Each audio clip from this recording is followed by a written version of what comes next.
Hiya Roger, really good session today. It's good to see you in the golf ball as well as you were by the end. Just to go into a couple of points, as I said, we mentioned the lesson. I think at address we're standing the golf ball really nicely.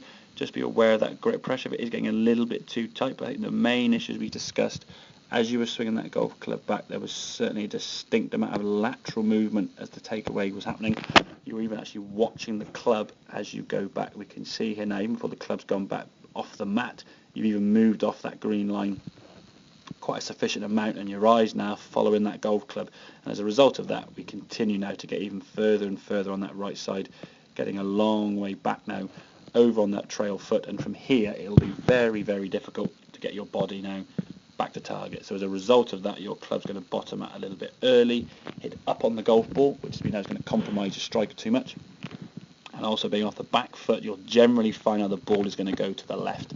The club will overtake the rotation of the body, and you sort of hook it to the left. And then, of course, then you're forced to try and sort of keep the club face square, which means when it does go straight, you're going to lose a lot of distance. So what we're looking to try and do now as the club goes back, try and rotate a little bit more. You can see the club now as it gets the same position on the mat. Your head's now still on that green line, and we're trying to rotate around our spine.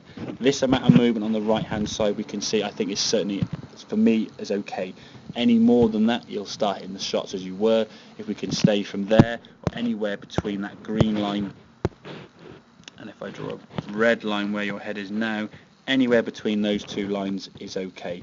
But on the left hand side vision, we can see you've actually moved further left than that, so therefore you've just gone too far off the golf ball, and because of that you're going to make it very difficult, as we said, to get back to the golf ball.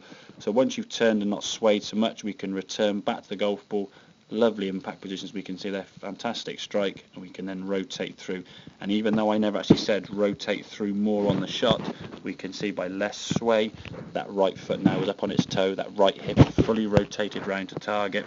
And as we saw, the golf ball was flying a lot further and a lot straighter. So hope that all makes sense. Obviously practice that in front of the mirror. You can use the mirrors in the range, you're more than welcome to. I'm sure we'll find that driver going a lot further, a lot more consistently. So hope that helps. Any questions, give me a shout, Roger, and I'll see you soon.